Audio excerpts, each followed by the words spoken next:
ప్రతిభ గారు స్నేహితులు. మరి దేవుడు నిజంగా మంచి సువార్త, గంటల తరబడి ప్రార్థన, ఎక్కువగా వారు పని వారు చేసుకుంటూ హెచ్చుగా ఇరువుగా ప్రభు నామని మహింపరచేవారు ఒకరు. వారంటే నాకు చాలా ఇష్టం. ఎందుకంటే డ్యూటీ దిగిన వెంటనే ఎవరికి ప్రార్థన చేద్దామా, ఎక్కడ సువార్త చేద్దామా, ఎక్కడ వాకింగ్ చెబుదామని అచ్చాశక్తితో మరి నిజంగా ఇలాంటి వారు అన్ని ప్రాంతాల్లో ఆయా సంఘాల్లో ఇలాంటి బిడ్డలు ఉండడం వల్ల సంఘాలు వెలిగింపబడతాయి, ఆత్మలు రక్షించబడతాయి, దేవుడు నామము మహిమపరచబడతాయి. ఒకసారి అందరము గట్టిగా చప్పట్లు కొడుతూ ప్రభు నామమును మహిమపరచుకుంటూ సమయంలో వరకు అప్పగించుకుందాం. Praise the lord. Thank you brother.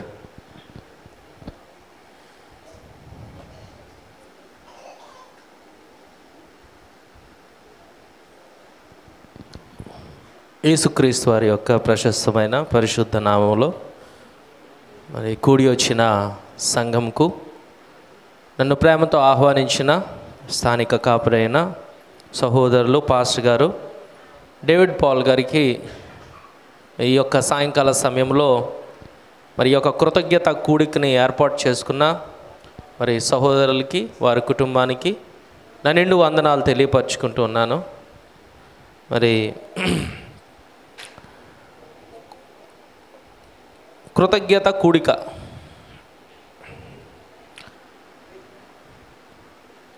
మరి మనం మన జీవితాల్లో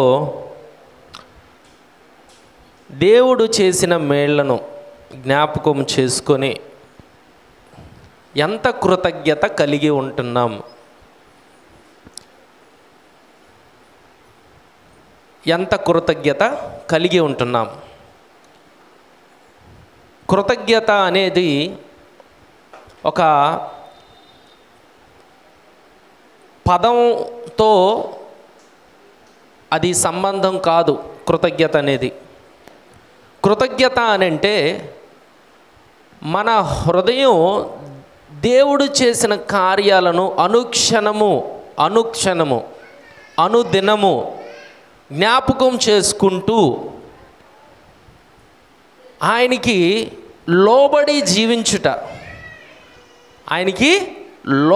జీవించుటయే కృతజ్ఞత. హల్లెలూయా, హల్లెలూయా. ఒక వీధిలో ఇద్దరు మిత్రులు కలుసుకున్నారు. ఒక ఆయన మరొక ఆయనతో ఈ విధంగా అంటున్నాడు, సుబ్బారావు గారు నమస్కారం సార్. ఏంటండి బాగున్నారా? మొన్న విన్నాను మీ అబ్బాయికి అమెరికా వెళ్ళడానికి వీసా వచ్చిందంట కదా, మంచి ఉద్యోగం అంట కదా, నెలకి 10 లక్షలు అంట కదా జీతం అని అంటే, ఏదోనయ్యా ఏదో వచ్చింది. అదేంటండి మొన్న మధ్య విన్నాను మీ పాపకి మంచి సంబంధం వచ్చిందంట కదా, మీ అల్లుడు గారు గవర్నమెంట్ డాక్టర్ అంట, నెలకి ఒక 3 లక్షల జీతం ఉంటుందంట కదా అని అంటే, ఏదోలేండి ఏదో అలాగా. మొన్న విన్నాను నేను కోర్టు కేసులో మీది ఆ 25 ఎకరాలు ఉండిపోయిందంట కదండి, ఆ 25 ఎకరాలు కూడా మీకు మన కోర్టు జడ్జిమెంట్ వచ్చిందంట కదా, తీర్పు వచ్చిందంట కదా, ఆ కోర్టు జడ్జిమెంట్లో ఆ 25 ఎకరాలు కూడా మీకు వచ్చేసిందంట కదా అని అంటే, అబ్బా ఏదోలేండి ఏదో. మొన్న అనుకోకుండా విన్నాను నేను మీకు 1,00,000 రూపాయలు లాటరీ టికెట్ తగిలిందంట కదండి, లాటరీ తగిలిందంట కదా అని అంటే, 1,00,000 రూపాయలు కాదండి, 99,999 రూపాయలే. ఆ 1 రూపాయి మరి నేను లాటరీ టికెట్ కొనొద్దా అని అన్నాడట.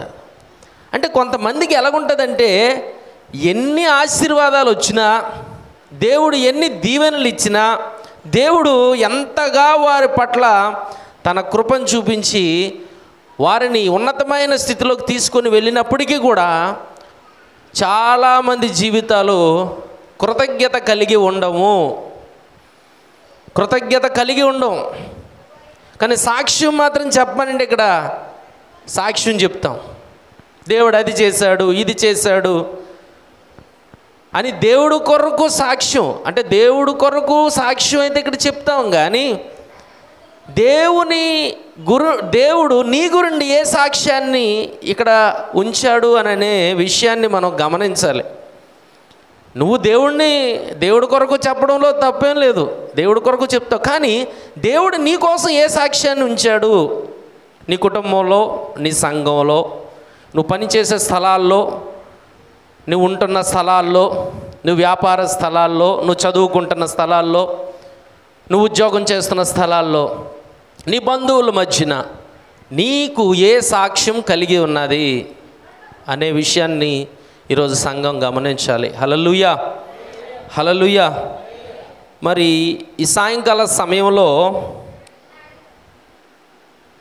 కృతజ్ఞత కలిగి ఉండడం అనేది ఉండమని దేవుడు ఇజ్రాయేల్ ప్రజలందరికీ చెప్పాడు.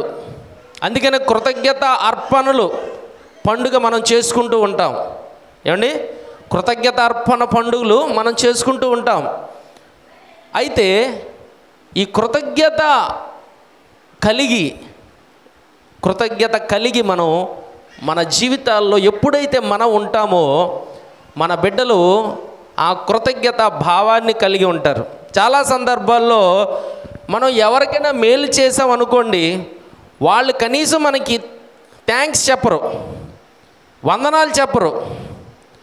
ఏమండి, కృతజ్ఞత కలిగి ఉండరు. కృతజ్ఞత లేని వారుగా ఉన్నప్పుడు మనం ఎంత నొచ్చుకుంటామో. ఏం పిన్ని, నేను ఎన్నిసార్లు చేశాను ఆవిడికి సహాయం, ఎన్నిసార్లు అడిగితే సహాయం చేశాను, ఎన్నిసార్లు అడగకుండా కూడా సహాయం చేశాను, కనీసం కృతజ్ఞత లేదు ఆవిడికి అని మనం చెప్పుకుంటూ ఉంటాం.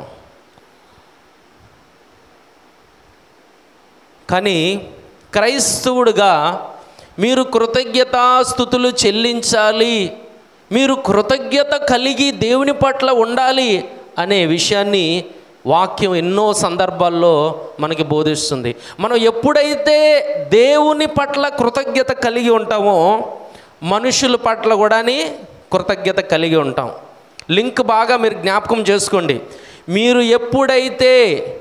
మనము ఎప్పుడైతే దేవుని పట్ల మనము కృతజ్ఞత కలిగి ఉంటామో ఆటోమేటిక్గా మనం మనుషుల పట్ల కూడా కృతజ్ఞత కలిగి ఉంటాం. దేవుని పట్ల కృతజ్ఞత లేనివాడు మనుషుల పట్ల కృతజ్ఞత ఉండదు. ఒకవేళ ఉన్నా కూడా అది ఈ లోక నటనే. కావున ఈ సాయంకాల సమయంలో ఒక వ్యక్తి కొరకు మనం చదువుదాం. ఈ వ్యక్తి ఎవరు అనంటే దావీదు అనే పశువుల కాపరి. హల్లెలూయా. ఈ దావీదు తన కీర్తనలు 150 కీర్తనల్లో 75 ఇంచుమించు కీర్తనలు దావీదే రచించాడు. తను రచించిన ఈ 75 కీర్తనలో మరి ఇంచుమించు తను 37 సార్లు, అంటే 75 కీర్తనలో 37 సార్లు తను దావీదు భక్తుడు కృతజ్ఞతాస్తుతులు, కృతజ్ఞత చెల్లించుట అని 37 సార్లు రాశాడండి ఈ యొక్క కీర్తనలో. బైబిల్ అంతటిలో కూడా, బైబిల్ ఆది కాండం నుంచి ప్రకటన గ్రంథం వరకు కూడా 157 సార్లు మొత్తంగా కృతజ్ఞత అనే పదము అక్కడ ఉన్నది. హల్లెలూయా. 157 సార్లు బైబిల్ గ్రంథంలో అంతా రాసి ఉంటే 37 సార్లు దావీదు తన కీర్తనలో రాశాడు కృతజ్ఞత కొరకు. హల్లెలూయా. ఈ సాయంకాల సమయంలో మనం వాక్యం చదువుకుందాం.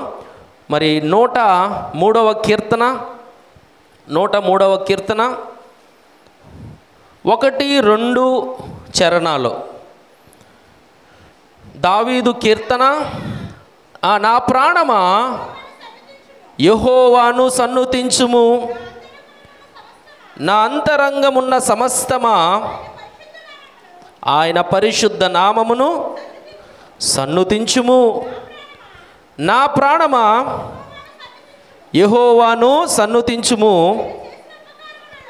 ఆయన చేసిన ఉపకారములలో దేనిని మరవకుము. హల్లెలూయా. చిన్న ప్రార్థన చేసుకుందాం కళ్ళు మూసుకున్నట్టయితే. పరిశుద్ధాత్మ దేవుడు మన జీవితాలతో మాట్లాడాలని చిన్న ప్రార్థన. పరిశుద్ధుడా, ఈ యొక్క సాయంకాల సమయంలో ప్రభువా, నీ ఆవరణలో ప్రభా మేము కూడుకున్నట్టు ప్రభా నాయనా, ఇది మాకు ఎంతో ధన్యకరం తండ్రి.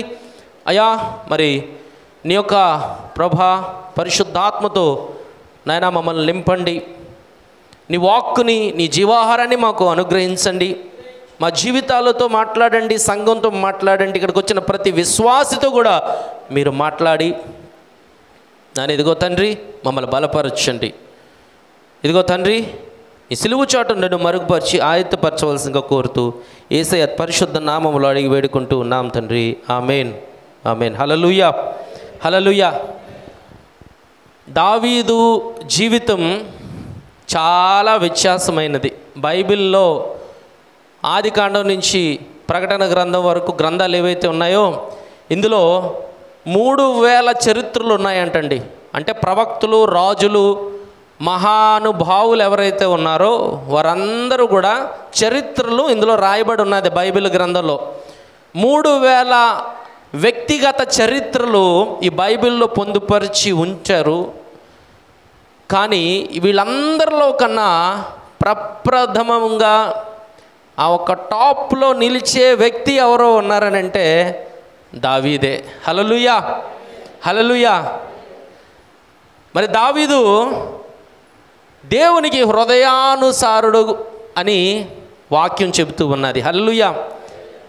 మరి దావీదు దేవుని హృదయానుసారుడిగా ఉండడానికి గల కారణం ఏంటి? దావీదు చేసిన కార్యాలేంటి? మరి దావీదు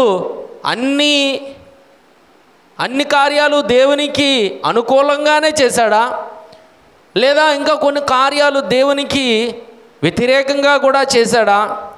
మరి తన వ్యతిరేకంగా చేసినప్పుడు తన జీవితాన్ని ఎలా సరిదిద్దుకున్నాడు? దావీదు మరి ఆ ఒప్పుకోలు ప్రార్థన ఎలా చేశాడు? ఆ పశ్చాత్తాపం ఎలా కలిగింది?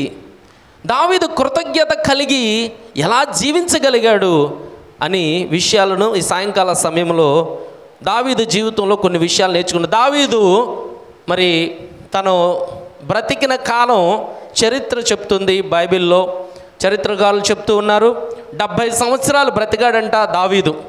ఎన్ని సంవత్సరాలండి? 70 సంవత్సరాలు బ్రతికాడు. ఈ 70 సంవత్సరాల్లో మరి 40 సంవత్సరాలు తన రాజుగా పరిపాలించాడు. ఇజ్రాయేల్ని రాజుగా 40 సంవత్సరాలు పరిపాలించాడు. అయితే మరి దావీదు జీవితంలో మరి కొన్ని విషాదమైన సంఘటనలు, తన బాల్యం నుండి విషాదమైన సంఘటనలే చోటు చేసుకుంటూ వచ్చాయి. కానీ ఏ రోజు కూడా దేవుని మాటలను, దేవుని యొక్క న్యాయ విధులను, దేవుని యొక్క వాక్యమును తను జవదాటలేదు. అంత జాగ్రత్త పడుతూ వచ్చేవాడు దావీదు జీవితంలో మరి కొన్ని అంశాలు నేను చెప్తూ వస్తున్నాను. ఎందుకంటే దావీదు జీవితం కూడా మరి మన జీవితాలతో కూడా అనుసంధానంగా ఉంటాయి. ఎందుకంటే మనం కూడా ఒక్కొక్కసారి దేవునితో నడక నడుస్తూ ఉంటాం, కానీ ఒక్కొక్కసారి ఏమవుతాం అంటే పడిపోతూ ఉంటాం. దేవునితో నడక నడుస్తున్న సమయంలో మనకొచ్చిన శోధనలు, మనకొచ్చిన ప్రతికూలమైన పరిస్థితులు బట్టి, మనకొచ్చిన అనారోగ్యాన్ని బట్టి, మనకొచ్చిన ఆర్థిక ఇబ్బందులను బట్టి మనం కొన్ని సందర్భాల్లో పడిపోతూ దేవునికి వ్యతిరేకమైన జీవితాలని మనం కూడా జీవిస్తూ ఉంటాం.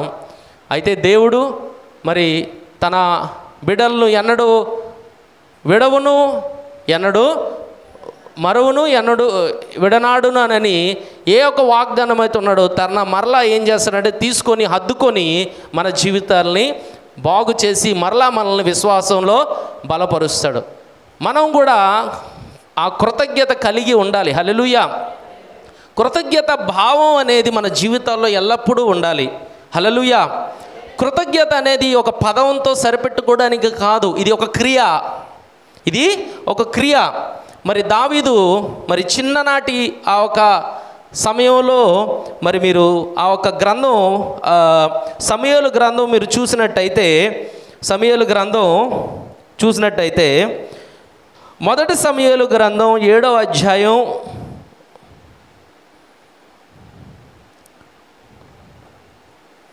మొదటి సమూయేలు గ్రంథం తీస్తున్నాను.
మొదటి సమూయేలు గ్రంథం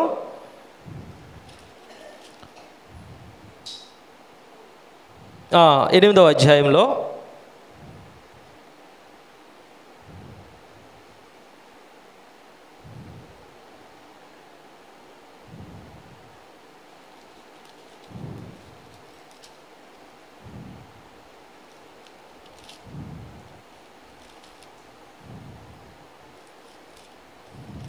పదకొండవ అధ్యాయం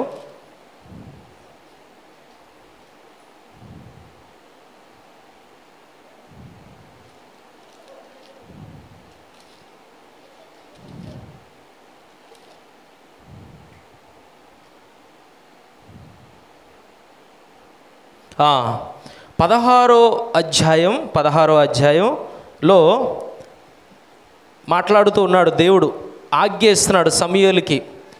16వ అధ్యాయం 7వ వచనం, 16వ అధ్యాయం 7వ వచనంలో, అయితే యెహోవా సమూయేలుతో ఇలాగ సెలవిచ్చును, అతని రూపమును అతని ఎత్తును లక్ష్య పెట్టకుమును, మనుష్యుల లక్ష్య పెట్టు వాటిని యెహోవా లక్ష్య పెట్టడు. నేను అతనిని త్రోసివేసి ఉన్నాను, మనుష్యులు పై రూపమును లక్ష్య పెట్టుదురు కానీ యెహోవా హృదయమును లక్ష్య పెట్టును. హల్లెలూయా, హల్లెలూయా. అయితే దేవుడు మన సమూయేలుతో, నువ్వు అప్పటికే ప్రజలు సౌలు ప్రజలకు రాజుగా ఉంటాడు, సౌలు ప్రజలకు రాజుగా ఉంటాడు. మొట్టమొదటి ఇజ్రాయేల్ ప్రజలకు రాజుగా నియమించబడ్డ వ్యక్తి ఎవరైతే ఉన్నారో సౌలు. ఈ సౌలు దేవునికి ముందు ప్రప్రథమంగా చాలా అనుకూలంగా జీవించేవాడు. కానీ రాను రాను తన చేష్టలు దేవునికి వ్యతిరేకంగా విరోధంగా అయిపోవడం వల్ల దేవుడు సౌలుని చూచి, ఈయనను నేను తీదలుచుకున్నాను, ఇంకా నా హృదయానుసారుడు ఒక వ్యక్తి ఉన్నాడు, దావీదుని నేను నియమిస్తున్నాను అని చెప్పి దావీదుని అభిషేకించమని సమూయేలుకి చెప్తాడు. అప్పుడు దావీదు మరి గొర్రెలు కాసుకుంటూ ఉండేవారు. మరి దావీదు 8వ సంతానం యెషయాకు 8వ సంతానం. దావీదు పొలంలో ఉండి తన గొర్రెల్ని కాచుకుంటున్నాడు. చిన్న మందను కాచుకుంటున్న సమయంలో సమూయేలు బెత్లెహేముకు వస్తాడు. యెషయా కుమారుల్ని యెషయాను అడుగుతాడు, నీ కుమారుల్ని నువ్వు పంపించు, దేవుడు మరి ఒక వాక్ ఉన్నది, నీ కుమారుల్లో ఒకరిని మరి దేవుడు రాజుగా, ఇజ్రాయేల్ ప్రజలకి రాజుగా అభిషేకించమని చెప్పాడు అని ఎప్పుడైతే చెప్తాడో, యెషయా తన కుమారుల్ని 7 పిలుస్తాడంట. 7 కుమారులను పిలుస్తాడు, కానీ దావీదుని పిల్లడు. ఏమండి, మరి కుమారులందరినీ పిలువమని అన్నప్పుడు దావీదును కూడా పిలవాలి కదా. దావీదుని పిలవడు. 7 కుమారులను పిలుస్తాడు, కానీ దేవుడు 7 కూడా ప్రక్కన పెట్టేస్తాడు. దావీదును మాత్రం పిలుచుకుంటాడు. హల్లెలూయా. దావీదు అప్పుడే మరి ఆ ఒక పశువులు ఆ ఒక కాపరిగా లోపలికి వచ్చినప్పుడు దేవుడు అంటాడు, సమూయేలు, నా హృదయానుసారుడు వచ్చాడు, నువ్వు దావీదుని అభిషేకించని అంటాడు. దావీదుకు అప్పుడు ఇంచుమించు 15 సంవత్సరాలు ఎప్పుడైతే అభిషేకించబడ్డాడో. ఎన్ని సంవత్సరాలండి? 15 సంవత్సరాలు. మీరు జ్ఞాపకం పెట్టుకోండి. ఈ 15 సంవత్సరాలు బాలుడు, యవనస్తుడు చెప్పుకోవాలంటే బాల్యంలో నుంచి యవ్వనంలోకి ఆ ఒక దశలోకి వెళ్ళిన వ్యక్తి. 10th క్లాస్ చెప్పాలంటే మహా అయితే 10th క్లాస్ పాస్ అయిన వ్యక్తి. అప్పటికే దావీదు పశువులు కాస్తూ పశువుల కాపరిగా ఉన్నాడు, రాజుగా నియమితుడయ్యాడు తర్వాత. హల్లెలూయా. అయిన తర్వాత మరి తను జరిగింది ఏంటంటే, సౌలు మీదకి ఆ ఒక దురాత్మలు రావడం ప్రారంభమవుతాయి. సౌలు మీదకి దురాత్మలు రావడం ప్రారంభమైనప్పుడు మీరు దాన్ని కూడా చదవచ్చు. మరి సమూయేలు గ్రంథంలో ఉన్నది 14:23లో 14:23లో ఉన్నది. 1వ సమూయేలు గ్రంథం చదవండి అమ్మా.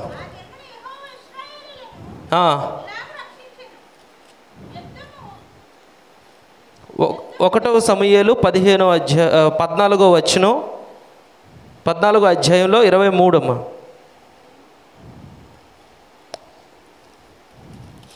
ఒక్క నిమిషం.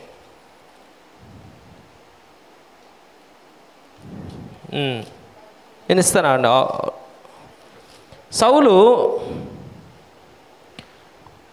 సౌలు మీదకి అప్పటికే భయంకరమైన దురాత్మలు వస్తూ ఉంటాయన్నమాట. సౌలు మీదకి వచ్చినప్పుడు దావీదుని పిలుస్తారు.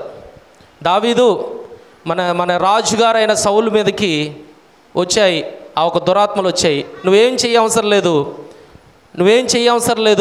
నువ్వు కేవలం వచ్చి ఒక పాట పాడు, ఎందుకంటే నీ పాట పాడితే దేవుని ఆత్మశక్తి దిగుతుంది అని అన్నప్పుడు దావీదు వచ్చాడంట, పాట పాడాడంట.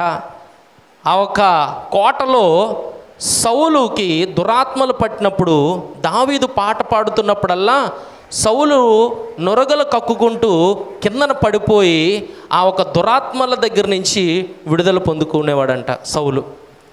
దావీదు పాటలో, ఎందుకంటే దావీదు అభిషేకింపబడ్డ వ్యక్తి గనక, మరి సౌలు కూడా సమూయేలు ద్వారాగా అభిషేకింపబడ్డ వ్యక్తి, దేవుని ద్వారాగా సమూయేలు ద్వారాగా అభిషేకింపబడ్డ వ్యక్తే. అయితే దావీదు ప్రతిరోజు కూడా కోటకు వెళ్ళడం, పాటలు పాడడం, సౌలు మీదకి వచ్చిన దురాత్మలని మరి విడుదల చేయటం, మరలా బయటికి రావడం, మరలా పిలుపు వచ్చినప్పుడు రాజు కోట దగ్గరికి వెళ్ళడం, మరలా సౌలుతో పాటలు పాడడం, సౌలు దగ్గర ఉన్నప్పుడు సౌలుకి మరలా విడుదల రావడం. దావీదు ఈ కార్యక్రమాన్ని చాలా జాగ్రత్తగా చేస్తూ ఉండేవాడట. వెళ్ళడం రావడం కూడాని. దావీదు ఏ రోజు కూడా, దావీదు యొక్క మనస్తత్వం చెప్తాను, ఏ రోజు కూడా సౌలు మీదకి దయ్యాలు కానీ, సౌలు మీదకి దురాత్మలు వచ్చాయని కానీ, సౌలు మీదకి అంధకార శక్తులు వచ్చాయని కానీ ఏ రోజు కూడా ఏ ప్రజలకి కూడా తను పబ్లిసిటీ చేయలేదు. చెయ్యాలనుకుంటే ప్రజలకి చెప్పొచ్చు. ఏమిటి? నన్ను దేవుడు అభిషేకించాడు, ఇజ్రాయేల్ దేశం మీదకి, ఇజ్రాయేల్ ప్రజల మీదకి దేవుడు నన్ను రాజుగా నియమించాడు, కావున సౌలు ఎవరైతే ఉన్నాడో ఈయన మీ రాజుగా ఉన్నాడు. కానీ సౌలుకి ఉన్న సమస్య ఏంటంటే, సౌలు ప్రతిరోజు కూడా తన దురాత్మల చేత, అంధకార శక్తుల చేత బంధింపబడ్డ వ్యక్తి సౌలు. మరి సౌలుకి నేను పాట పాడితేనే కానీ విడుదల రావట్లేదు అని చెప్పి ఏ రోజు కూడా పబ్లిసిటీ చేయలేదు.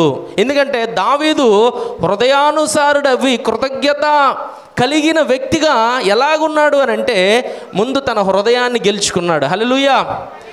తన పబ్లిక్ లైఫ్లో కన్నా ప్రైవేట్ లైఫ్ అంటే తన యొక్క వ్యక్తిగత జీవితంలో దేవునికి, దేవుని వాక్యానికి, దేవుని కట్టడాలకు, దేవుని యొక్క నియమ నిబంధనలకు, దేవుని యొక్క వాక్యముకు ఏమయ్యాడు?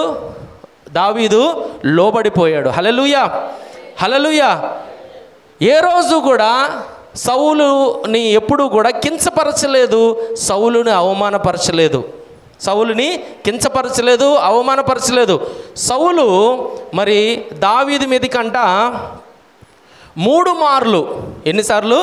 3 మార్లు ఆ ఒక్క ఈటె, ఆ ఒక్క బళ్ళెం ఏదైతే ఉంటుందో, ఈట ఏదైతే ఉంటుందో, దావీదు పాట పాడుతున్నప్పుడే విసిరేవాడంట. దావీదు పాట పాడుతున్న సమయంలోనే సౌలు విసిరేవాడంట. ఎందుకు? దావీదు ని పొగడ్డం ప్రారంభించారు. ఎందుకంటే అప్పటికే గొలియాతుని దావీదు చంపాడు. గొలియాతుని చంపి దావీదు గొలియాతు యొక్క శిరస్సుని మరి తొలగించి దాన్ని తీసుకొని ఎప్పుడైతే ఆ ఒక ఇజ్రాయేల్ వీధుల్లోకి వచ్చాడో మరి ఆడవాళ్ళు పాటలు పాడారంట. ఆడవాళ్ళు పాటలు పాడారు, స్తుతిగానాలు చేశారంట. సౌలు 1000 మందిని చంపితే దావీదు 10,000 మందిని చంపాడు అని పాటలు పాడే సమయానికి, కీర్తనలు పాడే సమయానికి సౌలు భక్తుడికి లోపల రగిలిపోయాడంట. దావీదుకి అప్పటికే మరి సౌలుకి ఇంకా అల్లుడు కాలేదు. కానీ అప్పటికే దావీదు మీద ఎన్నిసార్లు? 3 సార్లు అప్పుడు ఆ ఒక బల్లాన్ని, ఈటిని విసిరాడంట. కాబోయే అల్లుడు. మరి అల్లుడు అయిన తర్వాత, ఆ ఇంటికి అల్లుడు అయిన తర్వాత, దావీదు సౌలుకి అల్లుడు అయిన తర్వాత కూడా దావీదు మీద ఇంచుమించుగా 14-17 సార్లు, మొత్తం 14 సార్లు దావీదుని చంపడానికి బయలుదేరాడు సౌలు. కానీ ఏ రోజు కూడా దావీదు సౌలుకి వ్యతిరేకంగా కానీ, ఇజ్రాయేల్ ప్రజలకు వ్యతిరేకంగా కానీ ఏ రోజు కూడా తిరుగుబాటు చేయలేదు. కృతజ్ఞత కలిగి ఉన్నాడు. మరి ఈరోజు ఆత్మీయ సత్యం మనం నేర్చుకోవాల్సింది ఏంటంటే, మనమైతే మామగారు అల్లుడి మీదకి బల్లెం విసిరినప్పుడు, ఈటి విసిరినప్పుడు మరి అల్లుడు ఏం చేయాలి? అసలు మనమైతే ఏం చేస్తాం? లేకపోతే మన కోడల్లో ఉన్నదనుకోండి, ఏం చేస్తారు? విసురుతావా? అత్తమ్మ విసురుతావా? నువ్వు ఎక్కడున్నావు? కనపడు. నేను విసరలేక? అల్లుడైతే ఏం చేస్తాడు? మామగారు బల్లెం విసిరారు అనుకోండి, ఏం చేస్తాడు? అల్లుడు కూడా ఈ కాలంలో ఏం చేస్తాడు? బల్లెం విసిరేస్తాడు. మనమైతే బల్లెలు విసురుతాం, మనమైతే ఈటలు విసురుతాం. వాళ్ళు రాయి వేసారు అని అంటే మనం కూడా రాయి విసురుతాం. వారు మన మీద పెంట విసిరారు అనుకోండి, మనం కూడా పెంట విసురుతున్నాం. ఎందుకు? మనకి దేవుడు కనబడ్డు, దేవుడి మాటలు, దేవుని వాక్యము, దేవుని యొక్క సన్నిధి, పరిశుద్ధత, ప్రభు బల్ల, దేవుని యొక్క క్రొత్త నిబంధన, ఇవేమీ కూడా మనకి కనబడవు. మనం ఏమనుకుంటామంటే ముళ్ళుని ముళ్ళుతోనే తీయాలని అనుకుంటాం, వజ్రాన్ని వజ్రంతోనే కొయ్యాలి కదా అక్క అని అంటాం. బావా ఇటుకని ఇటుకతోనే కొట్టాలి కదా, రాయిని రాయితోనే కొట్టాలి కదా అని అంటాం మనమైతే. కానీ దావీదు ఏం చేశాడో తెలుసమ్మా? తప్పించుకున్నాడు. దావీదు తిరిగి దాడి చేయలేదు, దాడికి ప్రతిదాడి జరగలేదు అక్కడ. మామగారు 14 మార్లు దావీదుని చంపాలని ప్రయత్నం చేసినప్పటికీ కూడా దావీదుకి ఒక విషయం తెలిసి ఏంటంటే, సౌలు రాజుగా ఉన్నాడు, సౌలు దేవుని చేత ఎన్నుకోబడ్డ అభిషేకం కలిగిన అభిషక్తుడు, దేవుడు నియమించిన రాజు, ఈ యొక్క ఇజ్రాయేలుకి పరిపాలించే వ్యక్తి ఎవరైతే ఉన్నారో ఆయన నాకు మామగారు అని ఇన్ని విషయాలని జ్ఞాపకం పెట్టుకొని సౌలుని ఏ రోజు కూడా దావీదు అటాక్ చేయలేదు, లేదా దాడికి ప్రతిదాడి చేయలేదు, మాటకు ప్రతి మాటగా ఏ విషయాన్ని కూడా చెప్పలేదు. సౌలు ఎన్నోసార్లు ఇబ్బందులు పెట్టాడు దావీదుని. కానీ దావీదు మాత్రం దేవుని దృష్టికి ఎప్పుడు కూడా హృదయానుసారుడిగా నిలవడానికి కారణం ఏంటంటే, దావీదు హృదయంలో వాక్యం నిలిచింది కనుక. హల్లెలూయా, హల్లెలూయా. నీ వాక్యము నా పాదములకు దీపమై ఉన్నది, అది నా త్రోవలకు వెలుగై ఉన్నది అని అంటాడు. కీర్తనలు 48లో కూడా నీ యొక్క చూడండి అమ్మా, 48 కీర్తన 48 ఒకసారి చదవండి. కీర్తన 48.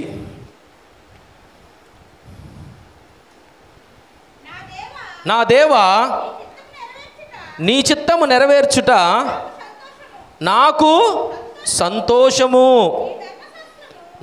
ధర్మశాస్త్రము నా ఆంతర్యములో ఉన్నది. నా పెదవులు మహాసమాజములో నీతి సువార్తను ప్రకటించుచున్నది. చాలు చూసారా, దావీదు తన జీవితంలో వాక్యాన్ని పెట్టుకున్నాడు. దావీదు తన జీవితంలో దేవుని యొక్క విధులను పెట్టుకున్నాడు.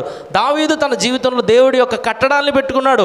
వాక్యానికి పెద్దపీట వేశాడు దావీదు కూడా ఆ ప్రేమను కలిగేవాడంట. మామగారు ఎన్నిసార్లు తన మీద దాడి చేసినప్పటికీ కూడా ప్రేమించడం క్షమించడం ఇదే దావీదు చేశాడు. హల్లెలూయా. అదే కృతజ్ఞత. హల్లెలూయా. మనం కృతజ్ఞత భావం కలిగినప్పుడు మన ఇంట్లో నుంచే ఒక్కొక్క శోధన వస్తుంది. దావీదుకి మొట్టమొదటిగా వచ్చిన శోధన ఏంటి అని అంటే, తన ఇంట్లో నుంచే తనకు శోధన వచ్చింది. మామగారి ద్వారాగా శోధన వచ్చింది. ఒక్కోసారి మన ఇళ్లల్లో నుంచే మనకు శోధన వస్తూ ఉంటుంది. హల్లెలూయా. కానీ దావీదు ఆ శోధనని ఎదుర్కోగలిగాడు. హల్లెలూయా. ఎందుకంటే దేవునికి కృతజ్ఞత కలిగి ఉన్నాడు. హల్లెలూయా. మీరు సమూయేలు 18వ అధ్యాయం 10-12 వచనాలు చదివితే, మర్నాడు మొదటి సమూయేలు గ్రంథం 18వ అధ్యాయం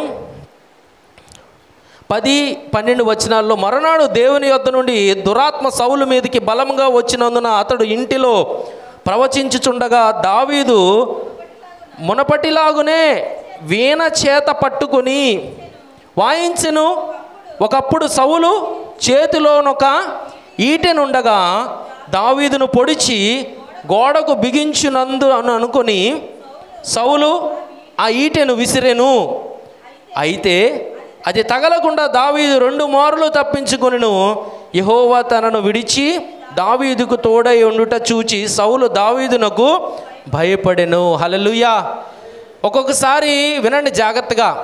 ఇక్కడ చాలామంది మరి మహిళలు ఉన్నారు. శోధనలు మీ పైకి ఎక్కువ వస్తూ ఉంటాయి.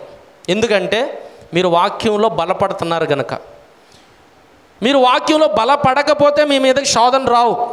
కానీ మీరు వాక్యంలో బలపడుతున్నారు కనుక శోధనలు మీ మీదకి వస్తాయి. శోధనలు మీ మీదకి వచ్చినప్పుడు మీరు ఏం చేయాలో తెలుసా? మీరు తప్పించుకోవాలి. మామగారు బల్లెం విసిరారు, మామగారు ఈటెని వేశారు, మామగారు ఒక మాటను వదిలేరు. దావీదు ఏం చేశాడు? తప్పించుకున్నాడు.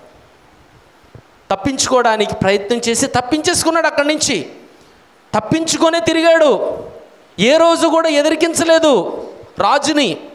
సౌలు రాజుని ఎదిరికించలేదు. ఎందుకంటే దావీదుకి తెలుసు, దావీదుకి బాగా తెలిసి ఏంటంటే తన దేవుని చేత అభిషేకం పొంది దేవుని చేత నియమితుడైన రాజు అని. తను మన మామగారే అయినప్పటికీ కూడా తను ఎన్నిసార్లు దావీదు పైకి ఇది చేసినప్పటికీ కూడా దావీదుని ఎన్నోసార్లు అవమానించాలి, నిందించాలి, దావీదుని చంపేయాలి అని అంతవరకు వచ్చినప్పటికీ కూడా దావీదు ఏం చేశాడు? తప్పించుకునే తిరిగేవాడంట. హల్లెలూయా, హల్లెలూయా. దావీదు మరి తన జీవితంలో మరి ఇలాంటివి ఎన్నో సందర్భాలు, 1 కాదు 2 కాదు. తన భార్య కూడా మరి ఆ మందసాన్ని తీసుకొని వస్తూ ఉండగా మరి దావీదు నాట్యం చేస్తూ ఉండినప్పుడు తన ఒంటి మీద వస్త్రాలు కూడా మరి కిందకి జారిపోయి పడిపోయిన సందర్భంలో దావీదు వివస్త్రునిగా ఆ దేవుని యొక్క ఆత్మచేత ఏమంటారు ఆవరించబడి నాట్యం చేస్తూ ఉండగా మరి మీకాలు తన యొక్క భార్య ఎవరైతే ఉన్నారో తను ఆ మేడ పై నుండి చూసి దావీదును అనకూడని మాట అన్నది. తన గర్భము తర్వాత దాల్చలేదు, గొడ్రాలుగానే ఉండిపోయిందంట. దావీదు ఎప్పుడు కూడా తన భార్యను కూడా ఏమనలేదు. ఇశ్రాయేలు ప్రజల్ని కూడా ఎప్పుడు కూడా దావీదు కనీసం ముట్టుకోలేదు. ఎందుకంటే వారు కూడా దావీదుకి వ్యతిరేకంగా నిలబడినప్పటికీ కూడా దావీదు దేవుని కృతజ్ఞత కలిగి ఉన్నాడు. హల్లెలూయా, హల్లెలూయా. అబ్రహాము జీవితంలో కూడా దేవుడు చేసిన మేళ్లను చాలా మేళ్ళు ఉన్నాయి. అబ్రహాముని ఒకరోజు అడుగుతాడు, అబ్రహాము, నువ్వు ప్రేమించిన నీ కుమారుణ్ణి నువ్వు నాకు బలిగా అర్పించాలి అని అంటాడు. అర్పించాలి అని అన్నప్పుడు అబ్రహాము ఇంకా వెనక ముందు చూడకుండా ఇస్సాకును తీసుకొని ఆ మోరియా పర్వతం దగ్గరికి వెళ్తాడు. ఇదంతా ఆదికాండం 22వ అధ్యాయంలో ఉంటుంది. అర్పించేయడానికి కృతజ్ఞతగా దేవుడు అడిగాడు, నేను ఇవ్వాలి. దేవుడు అడిగిన మాటను నేను ఎప్పుడైతే శిరసా వహిస్తానో, దేవుడు ఇచ్చిన ఆజ్ఞని నేను ఎప్పుడైతే యథార్థంగా నేను పాటిస్తానో అదే కృతజ్ఞత. అప్పుడే అబ్రహాము ఆ ఒక బలిపీఠాన్ని కడతాడు. మౌర్య పర్వతం మీద బలిపీఠం కట్టి అక్కడ ఏం చేస్తాడు, తన కుమారుణ్ణి బలిగా అర్పించడానికి తన చేతులను కాళ్ళను కట్టేసి ఆ బలిపీఠం మీద పడుకోబెట్టి కత్తి దూసే సమయానికి దేవుడు ప్రత్యక్షమై అబ్రహాముతో అంటాడు. దావీదు ఆదికాండం 22:12 వచనం ఒకసారి చదవండి అమ్మా. అప్పుడు ఆయన ఆ చిన్నవాడి మీద చేయి వేయకుము, అతను ఏమీ చేయకుము, నీకు ఒక్కడై ఉన్న కుమారుణ్ణి నాకియ్య వెనుతీయలేదు గనక నువ్వు దేవునికి భయపడువాడు అని ఇందువలన నాకు కనబడుచున్నది అని అన్నాడంట దేవుడు. హల్లెలూయా. మనం భయం కూడా ఉండాలి. మన జీవితాలకి భయం ఉండట్లేదు ఏమండి, మన జీవితాలకి భయము ఉండట్లేదు. ఆ భయం ఉండాలి, ఆ భక్తి ఉండాలి. అదే కృతజ్ఞత కలిగి ఉండట. కృతజ్ఞత కలిగి ఉండడం అని అంటే ఇక్కడికి వచ్చి సాక్ష్యం చెప్పడం కాదు. కృతజ్ఞత కలిగి ఉండడం అంటే థ్యాంక్ యూ అని చెప్పడం కాదు. నీ హృదయాంతరంగాల్లోంచి ఆ మాట రావాలి. హల్లెలూయా. అసలు మానవునిగా మనకంటూ ఏమీ లేదంట. సమస్తము దేవుడే సృష్టించాడు. మనల్ని కూడా, మనకు స్థితిగతులను కూడా దేవుడే ఇచ్చాడు. మనం ఏమి ఇవ్వగలుగుతాం చెప్పండి? ఏమి ఇవ్వగలుగుతాం చెప్పండి? అంటే మనం తెచ్చిన 10వ దశమ భాగం ఏదైతే ఉన్నదో అది దేవుడికి ఇస్తే దేవుడు సంతృప్తి చెందినట్టేనా చెప్పండి?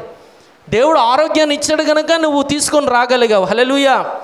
దేవుడు నీ పంటలను దీవించాడు కనుక అందులో దశమ భాగాన్ని కృతజ్ఞత అర్పణగా తీసుకొని వచ్చి ఇవ్వగలిగావు.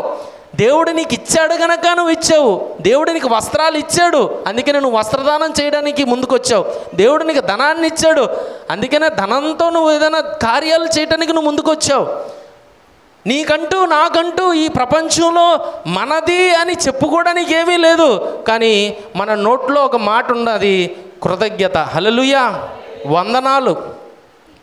ఈ మాట మనం దేవునికి చెప్పొచ్చు. హల్లెలూయా. అది కూడా హృదయపూర్వకంగానే. హల్లెలూయా. అబ్రహాము ఎప్పుడైతే ఆ ఒక కుమారుణ్ణి హృదయపూర్వకంగా అర్పించాలి అంటే ఆత్మలో ఆ కుర్రవాడిని ఇంక అర్పించేసినట్టే. భౌతికంగా అర్పించలేదు, కానీ ఆత్మలో మాత్రం ఇంచుమించి అర్పించేసినట్టే. అంత పని చేసేసాడు అబ్రహాము. అందుకనే అబ్రహాము జీవితాన్ని జనులకు పితరులుగా నేను ఉంచుతాను అని అన్నాడు. నీ బిడ్డల్ని ఆకాశ నక్షత్రము వలె, ఇసుక రేణువుల వలె నేను ఆశీర్వదించి దీవించి నీ బిడ్డలను నేను ఎక్కడ తీసుకొని వెళ్తానని అన్నాడు? పాలు తేనెలు ప్రవహించే దేశంలోకి నేను తీసుకొని వెళ్ళి విడిచిపెట్టేస్తానని అన్నాడా? లేదు, అక్కడ అభివృద్ధి పరుస్తాను అని అన్నాడు. హల్లెలూయా, హల్లెలూయా. ఇది కృతజ్ఞత కలిగిన సమర్పణ. హల్లెలూయా. ఇది కృతజ్ఞత కలిగిన సమర్పణ. దావీదు జీవితంలో కృతజ్ఞత కలిగి తను ఎల్లప్పుడూ జీవించాడు. హల్లెలూయా. ఒకానో సమయంలో తప్పు చేశాడు దావీదు. బెత్షెబాతో తను భయంకరమైన పాపం చేశాడు. ఎప్పుడైతే నాతాను ప్రవక్త వస్తాడో, హెచ్చరిస్తాడో, దావీదు తన జీవితాన్ని వెంటనే సరి చేసుకుంటాడు. అదే కీర్తనల గ్రంథంలో 6:6లో రాయబడి ఉన్నది. ఎంతగా విలాపించాడు అంటే చూడండి అమ్మ, ఒకసారి చదవండి. కీర్తనలు 6:6. నేను మూలుగుచు అలసి ఉన్నాను, ప్రతి రాత్రి కన్నీరు విడిచుచు నా పరుపు తేలజేయుచున్నాను, నా కన్నీళ్ళ చేత నా పడక కొట్టుకొని పోవచ్చు ఉన్నది. చాలమ్మా. అంటే పశ్చాత్తాపం. దావీదు తప్పు చేశాడు. మన జీవితాల్లో కూడా మనం కూడా తప్పులు చేస్తూనే ఉన్నాం ఈరోజు వరకు కూడా. దావీదు అతిక్రమం చేశాడు. మన జీవితాల్లో మనము కూడా ఈరోజు వరకు కూడా అతిక్రమములు చేస్తూనే ఉన్నాం. దావీదు వాక్యము నుండి తప్పుకొని ఉన్నాడు. మనము కూడా ఎన్నో సందర్భాల్లో దేవుని వాక్యము నుండి తప్పుకొని ఈ లోకానుసారమైన ఆచార వ్యవహారాల్లో మనం కొట్టుకుపోతూ దేవునికి వ్యతిరేకంగా ఎన్నో కార్యక్రమాలు ఈరోజు వరకు ఇప్పటి వరకు కూడా మనం చేస్తూనే ఉన్నాము. కానీ దావీదు ఏం చేశాడంట? కన్నీరు కార్చాడట, పశ్చాత్తాపడ్డాడు. నాతాను ప్రవక్త ఎప్పుడైతే తను చేసిన పాపాన్ని తన కళ్ళెదుట ఉంచాడో దావీదు వెంటనే మోకాళ్ళేసి ప్రార్థన చేశాడంట. ఆ ప్రార్థన కీర్తనలో 6:6 ఉన్నది. తను ఎంత కన్నీరు కార్చాడంటే తన పరుపు ఆ కన్నీరులో కొట్టుకుపోతూ ఉన్నదంట. హల్లెలూయా. అంటే అంత కన్నీరు, అంత వేదన, అంత దుఃఖము, అంత భారముతో ప్రార్థన చేసి పశ్చాత్తాపాన్ని పొంది ఒప్పుకోలు ప్రార్థన చేసి దేవుడికి కృతజ్ఞతాస్తుతులు చెల్లించాడు. హల్లెలూయా. ఈరోజు మనం కూడా తప్పులు చేస్తాం. మన ఆత్మీయ జీవితాల్లో కన్నీరు కార్చాలి, కన్నీరు కార్చాలి. మన కోసం, మన బిడ్డల కొరకు, మన సంఘం కొరకు కన్నీరు కార్చి మన ఒప్పుకోలు ప్రార్థన ఎప్పుడైతే చేస్తామో అదే కృతజ్ఞత స్తుతులు చెల్లించడం అనేది. హల్లెలూయా, హల్లెలూయా. లేదంటే కృతజ్ఞత కలిగి కృతజ్ఞత అర్పణలు చెల్లించాలంటే ఎన్ని పశువులు ఎన్నో బలైపోవాలి పాటికి. కానీ మన కోసం, నీ కోసం, నా కోసం యేసు ప్రభువారు కృతజ్ఞతార్పణగా ఆయన ఏం చేశాడు? సిలువలో తనను తాను అప్పగించుకున్నాడు. కృతజ్ఞతార్పణగా అప్పగించుకున్నాడు. అది దేవుడు చేసిన, యేసు ప్రభు చేసిన గొప్ప కార్యం. హల్లెలూయా, హల్లెలూయా. మరి దావీదు ఇలాంటి సంఘటనలు ఎన్నో ఉన్నాయి. తన చివరి వరకు కూడా తన కుమారులు కూడా తనకు వ్యతిరేకంగా నిలబడ్డారు. తన సొంత కుమారులు కూడా తనకు వ్యతిరేకంగా తనను చంపాలని పన్నాగం పండినప్పటికీ కూడా దావీదు ఏ రోజు కూడా తన కుమారులకి వ్యతిరేకంగా ఒక మాట అనడం కానీ, తన కుమారులకి వ్యతిరేకంగా దాడికి ప్రతిదాడికి కానీ, తన కుమారులు పన్నాగం పండుతున్నారు అని తెలిసినప్పటికీ కూడా ఏ రోజు కూడా తన కుమారుల్ని ఏ రోజు కూడా హాని తలపెట్టలేదు. హల్లెలూయా. మరి తన మామగారు కూడా చాలా హింసించారు దావీదుని చంపేద్దామనని. దావీదుకి 2-3 సందర్భాల్లో తన మామగారు సౌలు ఎవరైతే ఉన్నాడో తను ఇంచుమించు దొరికిపోయాడు, ఇంచుమించు చంపేయవచ్చు. కానీ ఏం చేశాడో తెలుసా? తన వస్త్రపు చెంగును కోసి ఆ వస్త్రపు చెంగుతో దూరంగా వెళ్ళి, రాజా నేను చంపాలనుకుంటే చంపొచ్చు, కానీ నేను చంపలేదు, నిన్ను ఈరోజు విడిచిపెడుతున్నాను, ఎందుకంటే దేవుడు ఉన్నాడు అని అంటున్నాడు. అంటే మనం పగ తీర్చుకునే వాళ్ళు మనం కాదు, పగ తీర్చుకునే వ్యక్తులుగా మనం ఉండడానికి వీల్లేదు. ప్రేమించాలి, క్షమించాలి. ఇదే కృతజ్ఞత కలిగి జీవించడం అనేది. హల్లెలూయా. అప్పుడు నువ్వు దేవుని దృష్టికి, నేను దేవుని దృష్టికి ఏమవుతామంటే హృదయానుసారులుగా అవుతాము. హల్లెలూయా. హృదయానుసారుడుగా అవ్వడం అనేది ఇది పెద్ద అసాధ్యమైన పనేం కాదు, ఇది సాధ్యమైన పనే. ఈ సాధ్యమైన పని ఏదైతే ఉన్నాడో, దావీదు పశువుల కాపరిగా ఉండి ఎక్కడి నుంచి ఎక్కడికి వెళ్ళాడు? దావీదు రాజుగా నియమించబడ్డాడు. అప్పటి వరకు కూడా నీ కృతజ్ఞత కలిగి తను జీవించగలిగాడు. హల్లెలూయా. ఈ కృతజ్ఞత చివరి వరకు ఉన్నది, 70 సంవత్సరాల వరకు కూడా ఉన్నది. హల్లెలూయా. మరి దావీదుకి చెప్పాలనంటే 15వ సంవత్సరంలోని దావీదు అభిషేకించబడ్డాడు. కానీ రాజుగా నియమించబడడం, రాజుగా ఎప్పుడు వెళ్ళాడంటే సౌలు చనిపోయిన తర్వాత.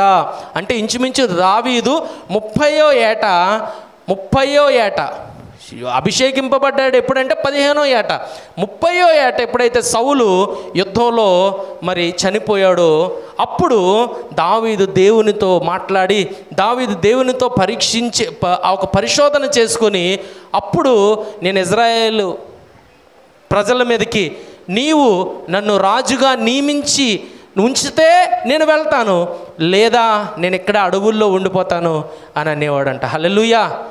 మరి 15 సంవత్సరాలు అభిషేకం పొందుకొని కూడా దావీదు ఏ రోజు కూడా తన ప్రజలకి కానీ, తన మామగారికి కానీ, తన భార్యకు కానీ వ్యతిరేకంగా ఏ రోజు మాట్లాడలేదు. వారిని ఎప్పుడు కూడా ప్రేమించాడు. వారు తప్పులు చేస్తే దేవుడు వారికి అప్పగించేవాడు, దేవుడిని వాళ్ళని అప్పగించేవాడు, కానీ తను ఎప్పుడు కూడా పగ తీర్చుకోలేదు. హల్లెలూయా. ఈరోజు క్రైస్తవులుగా మనం చెప్పుకుంటున్నాము ఏంటనంటే ప్రేమ, క్షమాపణ కలిగి ఉండుటయే అత్యున్నతమైన ఆ ఒక్క కృతజ్ఞత అర్పణ. హల్లెలూయా. ఈ అత్యున్నతమైన కృతజ్ఞత అర్పణ యేసుక్రీస్తు వారు ప్రేమ, క్షమాపణ ఆ సిలువలోని ఆ ఒక కల్వరి సిలువలో చూపించి, మీ కొరకు నేను నా ప్రాణాన్ని కృతజ్ఞత అర్పణగా అర్పిస్తున్నాను గనక మీరు కూడా ఇలాగనే జీవించాలి అన్నాడు. అందుకనే యేసుప్రభు వారు పలికిన మొట్టమొదటి మాట సిలువలో ఏంటి చెప్పండి? మొట్టమొదటి సిలువలో పలికిన మాట ఏంటి? తండ్రి, వీరు ఏమి చేయుచూ ఉన్నారో వీరు ఎరుగరు గనక వీరిని క్షమించండి అని అన్నాడు. హల్లెలూయా. మరి దావీదు కూడా అదే పని కదా చేశాడు. దావీదు కూడా తండ్రి, వీరు ఏమి చేయుచూ ఉన్నారో వీరు ఎరుగరు కనుక వీరిని క్షమించండి అని ప్రార్థన చేశాడు. దేవుడికి అప్పచెప్పేశాడు. యేసుప్రభు వారు కూడా మరి పునరుత్థానుడైన తర్వాత ఛాన్స్ వచ్చిందా రాలేదా? ఆయన పునరుత్థానుడైన తర్వాత శిష్యులు కనిపించాడు కదా. ఎంతమంది కనిపించాడండి ఒకేసారి? ఎంతమందికి? ఒక్కసారి యేసుప్రభు వారు ఒక్కసారి కనిపించారు. ఎంతమందికి? చాలా ఎంత? 500 మందికి కనిపించారు. ఏమండి అన్న? 500 మందికి ఆరోహణ అయిపోతున్నప్పుడు 500 మందికి కనిపించారు ఆయన. తర్వాత శిష్యులు కనిపించారు, 12 మంది శిష్యులకు కనిపించారు.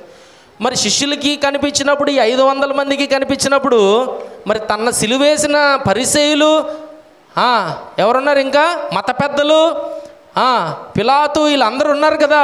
మరి వెళ్ళాలి కదా ఈయన కూడా రివెంజ్ తీర్చుకోవడానికి, పగ తీర్చుకోవడానికి, ప్రతీకారం తీర్చుకోవడానికి. మరి యేసుప్రభు వారికి ఛాన్స్ వచ్చింది కదా. మరి వెళ్ళాడా? నువ్వు సిలువ వేసావు, నువ్వు మాట అన్నావు, నువ్వు అవమానించావు, నువ్వు ఉమ్ము వేసావు, నన్ను పిడుగుతులు గుద్దావు, నువ్వు ముసుగేసి నన్ను తన్నావు, నన్ను నువ్వు వివస్త్రనిగా చేసావు, నన్ను నా బట్టలు నువ్వు పంచుకున్నావు అని ఒక్కొక్క వ్యక్తి దగ్గరికి వెళ్ళి తీర్పు కూడా తీర్చేయవచ్చు. కానీ యేసుప్రభు వారు అది కనబడదు అసలు. అది క్రైస్తవత్వం అంటే. హల్లెలూయా. కానీ మనం మాత్రం పోలీస్ స్టేషన్కి కానీ పెట్టారనుకోండి, వెంటనే అంటారనమాట, పోలీస్ స్టేషన్కి వెళ్ళి వచ్చిన తర్వాత చెప్తాను ఆడి పని, ఆడి సంగతి అయిపోయింది, ఆడి వీధిలో కనబడాలే కానీ ఆడి పని అయిపోయిందని అంటారు. ఏమండి అంతేనా? నన్ను వీధిలో పెట్టాడు కనుక ఆడి కుటుంబం ఎక్కడ కనబడుతుందో అక్కడే అయిపోద్ది ఆడి కుటుంబాన్ని అని మనమైతే ప్రగల్భాలు పలుకుతూ ఉంటాం. మనమైతే ఎలాంటి మాటలు? దాడికి ప్రతి దాడి, మాటకు ప్రతి మాట. వాడు రాయి ఇసిరితే మనం ఏం చేస్తాం? బల్లాలు ఇసురుతూ ఉంటాం అన్నమాట. కానీ ఇది కాదే క్రైస్తవత్వం. ఇది కాదని దావీదు నిరూపించాడు. క్రైస్తవత్వం అని అంటే ప్రేమ కలిగి, క్షమాపణ కలిగి, దేవునికి కృతజ్ఞతగా జీవించడం అనేది ఏదైతే ఉన్నదో అదే క్రైస్తవ్యం అని. చివరికి యేసుప్రభు వారు కూడా సిలువలో మరణించి ప్రజలందరి పాపాలని క్షమించి ఆయన ఏమయ్యాడు? ఈరోజు మనకి పరిశుద్ధాత్మగా మన జీవితాల్లో మనల్ని ఆదరిస్తూ, మనల్ని నడిపిస్తూ, మనల్ని బలపరుస్తూ ఉన్నాడు. హల్లెలూయా. మరి క్రైస్తవులుగా మనం ఎంత కృతజ్ఞత కలిగి ఉండాలి? మీకు ఎప్పుడు సమయం ఉంటే అప్పుడే దేవునికి కృతజ్ఞతాస్తుతులు చెల్లించుతూ ఉండాలి. ఎప్పుడైతే మీరు స్తుతులు చెల్లిస్తారో ఆయన స్తుతుల సింహాసనం పైన అంట ఆయన ఆసీనుడై ఉంటాడంట. ఆ ఆసీనుడై ఉన్న ఆ ఒక రారాజు మనం ఎప్పుడైతే స్తుతులు చెల్లిస్తూ ఉంటామో మహిమపరచబడుతూ ఉంటాడు. హల్లెలూయా. హల్లెలూయా. ఆ మహిమ మన పైకి ఉదయిస్తుంది. హల్లెలూయా. అదే యెషయా గ్రంథంలో 60వ అధ్యాయంలో లెమ్ము నీ పైకి ఏమొచ్చి ఉన్నది? వెలుగు వచ్చి ఉన్నది అని అంటాడు. హల్లెలూయా. ఆ వెలుగు మనలో ఉండాలి అని అంటే, ఆ వెలుగు మన కుటుంబంలో ఉండాలంటే, ఆ వెలుగు మన సంఘములో ఉండాలంటే మనం ఏం చేయాలంటే దేవుణ్ణి అనుసరించాలి, కృతజ్ఞత కలిగి జీవించాలి. హల్లెలూయా. కావున మరి ఈ యొక్క సమయంలో మరి ఈ యొక్క మాటల్ని మరి మీరు మీ యొక్క హృదయాల్లో పొందుపరుచుకోవాలని, దావీదు జీవితం నిజంగా ఒక స్పెషల్ లైఫ్ స్టైల్. దావీదు కూడా బలహీనతలు కలిగి ఉన్న వ్యక్తే మనలాగే. కానీ దావీదు ఒప్పుకోలు ప్రార్థన చేసుకునేవాడు, క్షమించేవాడు. ప్రార్థన క్షమాపణ, ప్రేమ క్షమాపణ, ఇదే కృతజ్ఞత. అందుకనే దావీదు సింహాసనాన్ని దేవుడు ఏం చేశాడు? ఆశీర్వదించాడు. దావీదు వంశావళి నుంచి యేసు ప్రభువారు జన్మించారు. ఈరోజు మన వంశావళి నుంచి యేసు ప్రభువారు ఉద్భవించాలంటే, మన వంశావళి నుంచి యేసు ప్రభువారు రావాలి అని అంటే మనం ఏం చేయాలి? దావీదు వలె దావీదు జీవితాన్ని మాదిరిగా తీసుకుంటూ మనం ముందుకు వెళ్ళాలి. హల్లెలూయా. కళ్ళు మూసుకున్నట్టయితే ప్రార్థన చేస్తాను. పరిశుద్ధుడా, కృపామయుడా, సర్వోన్నతుడా, ప్రభా, సర్వశక్తిమంతుడా తండ్రి, వందనాలు. ఈ యొక్క నాయనా మరి సాయంకాల సమయంలో తండ్రి కృతజ్ఞత కలిగి జీవించడం అనేది ప్రభా నాయనా మరి ఎట్టి రీతిలో మరి దావీదు తన జీవితంలో కృతజ్ఞత కలిగి జీవించాడో, దావీదుకి ప్రతికూలమైన పరిస్థితుల్లో కూడా దావీదు మరి ఎంతో చక్కని రీతిలో మరి దావీదు మరి మీ యొక్క మాటల్ని గైకొంటూ నాయన మీ యొక్క కట్టడాలని అనుసరిస్తూ నాయన ఇదిగో తండ్రి మీ యొక్క న్యాయ నిబంధనలు ప్రభా నాయన మరి తన హృదయంలో పొందుపరుచుకుంటూ నాయన ఏనాడు కూడా ప్రభా నాయన తనకు వ్యతిరేకంగా ఉన్నవారిని ఏ రోజు కూడా తను ఎటువంటి మాట అనకుండా ప్రభా, ప్రతి దాడి చేయకుండా తనపై దాడి చేసిన వారిని కూడా ప్రేమిస్తూ మీ హృదయంలో చోటు సంపాదించుకునే హృదయానుసారుడు అయిపోయాడు. ఇదిగో తండ్రి మేము కూడా మరి మా జీవితాల్లో నాయన మీ హృదయానుసారులుగా జీవిస్తూ కృతజ్ఞత కలిగి ఎల్లప్పుడూ కూడా కృతజ్ఞతాస్తుతులు చెల్లిస్తూ నాయన మా జీవితకాలం అంతయు కూడా ప్రభా నాయన మరి మేము మా కుటుంబాలు తండ్రి ఎల్లప్పుడూ మీరు చేసిన ఎన్నో మేళ్లను మేము తలుచుకుంటూ ప్రతి మేలును, ప్రతి ఆశీర్వాదము, ప్రతి బహుమానాన్ని, ప్రతి దీవెన, ప్రతి ఆశీర్వాదాన్ని మేము జ్ఞాపకం చేసుకుంటూ కృతజ్ఞతాస్తుతులు చెల్లిస్తూ కృతజ్ఞతలుగా నాయన మరి మేము ఉండుటకు, మా జీవితాలు ఉండుటకు అట్టి మీ యొక్క పరిశుద్ధాత్మ నడిపింపుని మాకు, మా యొక్క నాయన ఇదిగో తండ్రి కుటుంబాలకి, సంఘానికి మరి ఇదిగో తండ్రి వచ్చిన యొక్క ప్రతి ఒక్క బిడ్డ వారి యొక్క కుటుంబాలకి మరి తండ్రి బలంగా దయచేయవలసిందిగా కోరుతూ యేసయ్య అతి పరిశుద్ధ నామములో అడిగి వేడుకుంటూ ఉన్నాం తండ్రి. ఆమేన్, ఆమేన్, ఆమేన్. అందరూ చప్పట్లు కొడుతూ ప్రభు నామాన్ని మహింపరచుకుందాం. మరి అద్భుతమైన మాటలు మనం విన్నాం. కృతజ్ఞత కలిగి ఉండుట. మరి షౌలు కృతజ్ఞత లేదు, దావీదు కృతజ్ఞత కలిగి జీవించాడు. ఆ కారణం చేత దేవుడి చేత బహుగా ఆశీర్వదించబడ్డాడు. ప్రైజ్లో మరి దేవుడు వారిని బహుగా ఆశీర్వదించునుగాక. అందరం ఒకసారి లేచి నిలబడి ప్రార్థన చేసుకొని మనం ముగించుకుందాం. మరి సతీష్ కోసము అలాగే మరి సిరి ఆ బిడ్డ కొరకు ఇక్కడికి రా నిలబడి ప్రార్థన చేద్దాం. ఆ బిడ్డ ఉన్నతమైన భవిష్యత్తు దేవుడు అనుగ్రహించి మరి 10th క్లాస్ పాస్ ఉంది, inter first year, second year. మరి ఆ బిడ్డ జీవితంలో గొప్ప కార్యాలు ప్రభు చేయాలని అందరూ చేతులు మీరు అందరు హస్తాలు ఆ బిడ్డ వైపు చాపుతూ ప్రార్థన చేద్దాం. లక్ష్మి గారు ముందుకు వచ్చి చిన్న ప్రార్థన వారు చేస్తారు. చిన్నగా లాజరస్ గారు కూడా చిన్న ప్రార్థన చేస్తారు. లాస్ట్లో ఆశీర్వాదం తీసుకుందాం. అందరికీ ప్రేమ యందు మరి సిద్ధపరిచారు.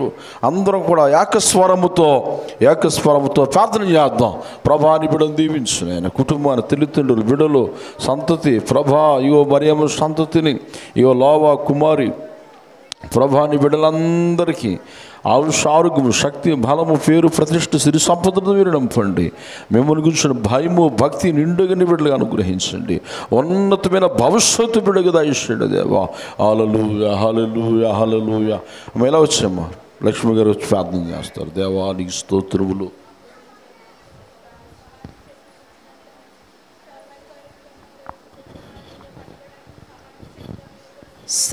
స్తోత్రములు తండ్రి నాయన. నా ప్రభా నీకే స్తుతులు స్తోత్రాలు తండ్రి నాయన. నా యేసయ్యా నీకు వందనాలు తండ్రి నాయన. నా ప్రభా నీ స్తోత్రములు తండ్రి నాయన. నా ప్రభా 6 నెలలు కూడా మమ్మల్ని కాచి కాపాడి తండ్రి నాయన. 7 నెలల్లో తండ్రి నాయన. నా ప్రభా మరి అమ్మగారు గృహంలో చేసిన అద్భుతాన్ని బట్టి కొందనాలు దేవా నీకే స్తుతులు స్తోత్రాలు తండ్రి నాయన. నా యేసయ్యా నీకు వందనాలు తండ్రి నాయన. నా యేసయ్యా బడి ప్రార్థన చేయమని అడిగినప్పటికీ తండ్రి నాయన ప్రతిదినం కూడా నీ బంగారు పాదాల వద్ద మేము పెట్టున్నాం దేవా నీ స్తోత్రాలు తండ్రి నాయన. నా ప్రభా నా యేసయ్యా బడిని ఫస్ట్ మార్కులతో పాస్ చేసినందుకు నీకు ఎన్నో వందనాలు తండ్రి నాయన. నా ప్రభా నీకు లెక్కలేని స్థితులు లెక్కలేని స్తోత్రములు తండ్రి నాయన. నా ప్రభా నీకు వందనాలు తండ్రి నాయన. పాటల ద్వారాగా మీరు మహిమ పొందున్నారు తండ్రి నాయన. నా ప్రభా నీ స్తోత్రాలు తండ్రి నాయన. వాక్స పరిసర ద్వారాగా మీరు ఘనత పొందున్నారు దేవా నీ స్తోత్రాలు తండ్రి నాయన. నా ప్రభా నీకే స్తుతులు స్తోత్రాలు తండ్రి నాయన. నా యేసయ్య గారితో తండ్రి నాయన. నా ప్రభా నిలబెట్టుకుని తండ్రి నాయన. నా యేసయ్య కుటుంబానికి తండ్రి నాయన. ప్రభా సంఘానికి నాయన. నా ప్రభా కావలసిన బలమైన వర్తమానం మీద దయచేసినందుకు నీకు వందనాలు తండ్రి నాయన. నా యేసయ్య అవును తండ్రి నాయన. నా యేసయ్య కూర్చున్నంత కలుగుండలేకపోతున్నాము తండ్రి నాయన. నా ప్రభా నా యేసయ్య నీకే స్తుతులు స్తోత్రాలు తండ్రి నాయన. నా ప్రభా నీకు వందనాలు తండ్రి నాయన. నా ప్రభా నా యేసయ్య దావీదు కుటుంబంలో చేసిన మేళ్ళ కొరకు వందనాలు దేవా నీ స్తోత్రములు తండ్రి నాయన. ఎంతగానో తండ్రి నాయన. నా ప్రభా నాయన. నా యేసయ్యతో వివరించున్నారు దేవా నీ స్తోత్రములు తండ్రి. నీ కృపను బట్టి వందనాలయ్యా. నీ ప్రేమను బట్టి వందనాలు దేవా నీ స్తోత్రములు తండ్రి నాయన. నా ప్రభా నాయన. నా యేసయ్య దూరంగా నా తల్లిని జ్ఞాపం చేసుకోండి తండ్రి నాయన. నా ప్రభా నీ స్తోత్రములు తండ్రి నాయన. నా యేసయ్య లావుకిచ్చిన ఇద్దరు బిడ్డలు దీవించండి దేవా. ఆశీర్వదించి బలపరచండి తండ్రి నాయన.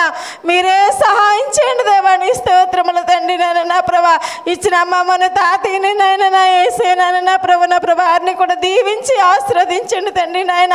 నా యేసయ్య మా చెప్పిన సాక్ష్యాన్ని బట్టి నీకు వందనాలు దేవా నీ స్తోత్రములు తండ్రి. నా యేసయ్య ఆ బిడ్డను కూడా దీవించి ఆశీర్వదించి బలపరచండి తండ్రి నాయన. నీ కృపను అనుగ్రహించండి దేవా నీ స్తోత్రాలు తండ్రి నాయన. నా ప్రభా నీకు వందనాలు తండ్రి నాయన. నా యేసయ్య ఆ బిడ్డను నాయన. నా చదువులు నాయన. నా ప్రభు నా ప్రభు తగిన జ్ఞానం తగిన శక్తి తగిన బలము ఆ బిడ్డకు దయచేయండి తండ్రి నాయన. నా సంవత్సరం అంతా కూడా తండ్రి నాయన నీ కాపుదల నీ భద్రత కుమార్తె మీద ఉంచండి తండ్రి నాయన. నా ప్రభా మీరే సహాయం చేయండి దేవా నీ స్తోత్రాలు తండ్రి నాయన. నా యేసయ్య నీకే స్తుతులు స్తోత్రములు తండ్రి నాయన. నా యేసయ్య ఇంకొచ్చినది కలిగి ఉండడానికి సహాయం చేయండి తండ్రి నాయన. నా యేసయ్య వచ్చిన బిడ్డలందరినీ కూడా దీవించండి దేవా. ఆశీర్వదించి బలపరచండి తండ్రి. నీ కృపను అనుగ్రహించండి డాడీ నీ స్తోత్రాలు తండ్రి నాయన. నా ప్రభా మాదంటే ఏది లేదు తండ్రి నాయన. నా ప్రభు మేము కలిగి ఉన్నామంటే నువ్వు ఇచ్చిన కృపనే బట్టి దేవా నీ స్తోత్రాలు తండ్రి. నా యేసయ్య నీకే స్తుతులు స్తోత్రములు తండ్రి నాయన. నా ప్రభా నీకు వందనాలు తండ్రి నాయన. వచ్చిన ప్రతి బిడ్డని కూడా దీవించి ఆశీర్వదించి బలపరచండి తండ్రి నాయన. శరీర ఆహారంలో మీరున్నారు దేవా తండ్రి నాయన. నా ప్రభా ఆత్మీయ ఆహారంలో కూడా మీరున్నారు తండ్రి నాయన. నా యేసయ్య బిడ్డలందరినీ కూడా దీవించి ఆశీర్వదించి బలపరిచి సహాయం చేయమని మీ నామానికి మహిమ తెచ్చుకోమని తండ్రి నాయన. నా ప్రభా దైవజనుల కుటుంబాన్ని కూడా మరొక్కసారి జ్ఞాపం చేసుకోండి తండ్రి నాయన. నా ప్రభా వాక్సిన్ చెప్పిన సేవకులు కూడా మీరు జ్ఞాపం చేసుకోండి తండ్రి నాయన. మీరే సహాయం చేయమని తండ్రి నాయన. ప్రభా అమ్మగారిని కూడా దీవించి ఆశీర్వదించి బలపరిచి తండ్రి నాయన. ఇచ్చిన 4 బిడ్డలు కూడా నీ కృపలో కాపాడమని దయచేయమని సహాయం చేయమని ఈ సిన్ని ప్రార్థన పాదసన్నిధికి చేర్చుకుని ప్రార్థనకు బదుబలం జవాబు దయచేయమని త్వరలో రాబోతున్న యేసుక్రీస్తు బంగారు బదులు పట్టుకుని వేలుకుంటున్నాం తండ్రి. ఆమె ఆమె. చప్పట్లు కొడుతూ ప్రభు నామమును మహింపరుచుకుందాం. లాజరస్ గారు ముందుకు వచ్చి మరి చిన్నగా ప్రార్థన చేస్తారు. ఆశీర్వాదం తీసుకుందాం. ఒకసారి గట్టిగా చప్పట్లు కొడుతూ ప్రభు నామమును మహింపరుచుకుందాం. హల్లెలూయా. Praise lord. దేవా ఈ కృతజ్ఞత కూటులో పాటల ద్వారా మహింపరచుకుంటారు, ఆరాధన ద్వారా మహింపరచుకుంటారు, సాక్ష్యం ద్వారా మహింపరచుకుంటారు. మీ నాయన మీ స్వార్థకులు నీ కుమారుని బలముగా మీరు వాడుకున్నారు ప్రభా. హల్లెలూయా. దేవాని స్తోత్రము స్తోత్రము స్తోత్రము స్తోత్రము స్తోత్రము. పరిశుద్ధుడానికి స్తోత్రము. పరమందు ఆస్తీనుడానికి స్తోత్రము. నాయన నా తండ్రి మా తండ్రి ఇదిగో ప్రభా అయా నా తండ్రి నీ దాసులను ప్రభా ఇక్కడ నిలబెట్టుకొని ప్రభా నా తండ్రి సౌలు నాయన రాజుగా ఉన్నప్పుడు ప్రభా కొద్ది దినాల ప్రభా దేవా నీకు అనుకూలంగా ఉన్నట్లుగా దేవా బైబిల్ చూపించింది ప్రభా. అలాగనే నాయన మిగతా దినాలన్నీ ప్రభువా నీకు వ్యతిరేకంగా నాయన దారి తప్పిపోయాడు ప్రభా. గొప్ప దేవుడా నీకు వందనాలు. అయా నాయనా నా తండ్రి సౌలును నువ్వు తప్పించి ప్రభువా, దావీదును నాయనా నా తండ్రి దావీదు మీద దృష్టి ఉంచి ప్రభువా, దావీదును నాయనా నువ్వు ఏర్పరచుకున్నావు తండ్రి. దేవా తనకు తాను తగ్గించుకునే ప్రభువా, నా తండ్రి సౌలైన రాజు ప్రభువా మాంగారిగా ఉండి ప్రభువా ఎన్నో మారులు ప్రభువా నాయన దావీదుని చంపాలని చూసినప్పటికైనా నువ్వు ప్రభువా నా తండ్రి దావీదు తప్పించుకొని కృతజ్ఞత కలిగి ఉండే ప్రభువా నా తండ్రి మా తండ్రి. అటు రీతిగా ప్రభువా అయా దావీదుని మేము చూస్తున్నావు. ఇదిగో నాయనా నా తండ్రి మా తండ్రి సిరి ప్రభువా దేవా ఈ బిడ్డ ప్రభువా 10వ తరగతి ప్రసవన విధానంగా ప్రభువా కూడుకుని ఏర్పరిచారు ప్రభువా. నా తండ్రి నీకు వందనాలు స్తోత్రాలు ప్రభువా. ఇదిగో నాయనా ఈ బిడ్డను ప్రభువా అయా నీ కరుణ గల హస్తాలకు అప్పగిస్తున్నాం తండ్రి. అయా నీ గాయపడిన హస్తమని బిడ్డ పైన ఉంచండి. అయా నీ కరుణ గల హస్తమని బిడ్డ పైన ఉంచండి. అయా నీ దక్షిణ హస్తమని బిడ్డ పైన ఉంచండి ప్రభువా. దేవానికి వందనాలు స్తోత్రాలు ప్రభువా. అయా నాయనా నీ ఆత్మతో నీ బిడ్డను సంధించండి, నీ ఆత్మతో నీ బిడ్డను బలపరచండి, నీ ఆత్మతో నీ బిడ్డను ముద్రించండి. అయా మీ సన్నిధి కాంతి నీ బిడ్డ పైన ఉదయింపు చేయండి ప్రభువా. నీతి సూర్యుడా నీకు వందనాలు స్తోత్రాలు ప్రభువా. దేవానికి వందనాలయ్యా. బిడ్డ బ్రతుకు తినాలని యూ ప్రభువా దేవా నీ పాదాల దగ్గర కనిపెట్టి మరుపెట్టే బిడ్డగా ప్రభువా బిడ్డ బ్రతుకు తినాలని యూ ప్రభువా కృపాశ్యామముల బిడ్డగా తోడుగా ఉంచండి తండ్రి. దేవానికి వందనాలు స్తోత్రాలు నాయనా. ఇదిగో నాయనా నా తండ్రి ఈ బిడ్డ పట్ల ప్రభువా అయా నీకు మహిమ రాగలటుకు ఘనత రాగలటుకు సాయం చేయండి ప్రభువా. నా తండ్రి మా తండ్రి ఇంకనూ ప్రభువా రాబోయే దినాల్లో ప్రభువా చదువులో ప్రభువా పరిపూర్ణమైన జ్ఞానము వివేకము దయచేయండి. బిడ్డకు మంచి మైండ్ అనుగ్రహించండి ప్రభువా. నా తండ్రి నీకు వందనాలు స్తోత్రాలు ప్రభువా. దేవా యవన ప్రాయములో ప్రభువా దేవా దుష్టుడు కన్ను పడకుండా ప్రభువా అయా నీ కవిగిట్లో దాయండి ప్రభువా. నీ రెక్కలేని భద్రపరి స్థిరపరచండి ప్రభువా. తండ్రి నీకు వందనాలు స్తోత్రాలు ప్రభువా. నా దేవా నా తండ్రి అనుదినము అనుక్షణము ప్రభువా నీ హస్తమ బిడ్డకు తోడుగా ఉంచండి తండ్రి. దేవానికి వందనాలు స్తోత్రాలు ప్రభువా. సాయం చేయండి, దీవించండి, ఆశీర్వదించండి. ఇదిగో నాయనా నా తండ్రి నీ పిల్లలుగా నీ పనివారిగా దేవా ఈ స్థలములో ఉండి ప్రభువా అయా మేమందరము ప్రభువా ఇదిగో నాయనా నా తండ్రి ఈ బిడ్డని నీ చేతుల్లో పెడుతున్నాం తండ్రి. అయా ఈ బిడ్డని మీరు ఆశీర్వదించి దీవించండి ప్రభువా. అలాగనే ప్రభువా ఇదిగో నాయనా నా తండ్రి దేవా నా అమ్మమ్మని దేవా నా తండ్రి మావయ్యను ప్రభువా లేక కుటుంబం అందరినీ ప్రభువా నీ హస్తాలకు అప్పగిస్తున్నాము తండ్రి. దేవా సాయం చేయండి, దీవించండి, ఆశీర్వదించండి. ఇంకనూ ప్రభువా సతీష్ బిడ్డలు కూడా ప్రభువా చదువులోనైనా పరిపూర్ణమైన జ్ఞానము వివేకము దయచేయండి. వారికి మంచి మైండ్ అనుగ్రహించండి ప్రభువా. గొప్ప దేవుడా నీకు వందనాలు స్తోత్రాలు ప్రభువా. సాయం చేసి దీవించి ఆశీర్వదించమని అన్ని విషయాల్లో నీ సాయం పంపించమని మీరే మహిమ ఘనత ప్రభావాలు నీకే ఆరోపించుకొను. యేసు పరిశుద్ధ నామములో ఈ ప్రార్థన అడిగి వేడుకొనుచున్నాము తండ్రి. ఆమేన్ ఆమేన్. అందరము 2 చేతులు ఆకాశం వైపుకు చాపి అందరూ చిన్న ప్రార్థన అందరూ కలిసి ప్రార్థన చేద్దాం. ప్రభా సేవకులు దీవించు, భూమి మీద సేవకులు సంఘాలు విశ్వాసులు స్వార్థకులు అందరినీ ప్రభా సకల కోట్ల ప్రజలు సకల పరిశుద్ధులు అందరూ నోరు తెరిచి ప్రార్థన చేద్దాం. మన వీధి వారు గ్రామస్తులు దేశస్తులు సకల ప్రభుత్వాలు వ్యాధులతో బాధలతో దుఃఖంతో కన్నీడుతో రుణాలతో సమస్యలతో కలవరముతో అప్పులతో రుణాలతో రకరకాల సమస్యలతో బాధపడుతున్న వారందరికీ విడుదల విడుదల విడుదల విడుదల యేసు నామములు విడుదల కలుగునుగాక. ఈ కుటుంబం ఏర్పాటు చేసుకుని మరి సిరి అలాగే సతీష్ కుటుంబాన్ని మరి ఇంటిల్ల పాదిని బహుగా ఆశీర్వదించునుగాక. తండ్రి ఎక్కుయు కుమారుని ఎక్కుయు పరిశుద్ధాత్మని పిల్లలైన మనకును ఈ కుటుంబం ఏర్పాటు చేసుకున్న ప్రియ బిడ్డలందరికీ మనకును మరి దైవ సేవకులకును పాల్పంచుకుని బిడ్డలందరికీ ఆయన కృపా కనికరము కాపుదల ప్రసన్నత ఆయన ఆశీస్సులు ఆశీర్వాదాలు ఆయన నిండు దీవెనలు ఇప్పుడు ఎల్లప్పుడూ సదాకాలము తోడై ఉండి నడిపించునుగాక. కుటుంబాన్ని బహు ఆయన మహిమ ప్రభావంతో నింపును గాక. రాబోయే దినాలు అనేకులకు దీవునికరంగా వాడుకును గాక. మరి విదేశంలో ఉన్న మరి లోవాన్ని అలాగే కుమారుని మన భారతీయులందరినీ ఆయన కృపలో భద్రపరిచి నడిపించును గాక. యెరూషలేము యెహోవాయే కట్టుచున్నవాడని వారు గాయములన్నీయు బాగు చేయు వాడని దేవునికే స్తోత్రము గానము చేయుటయే మనమందరము స్తుతి గానము చేయుటయే మంచిది. యేసు రక్తమేజ్ ప్రభు రక్తమేజ్ ప్రభు రక్తం సంపూర్ణ విజయం అపవాద క్రియలకనంత నాశనము కలుగునుగాక. క్రీస్తు మహారాజుకే రానే ఉన్నారు ఆ రాజుకే. God bless you. God bless.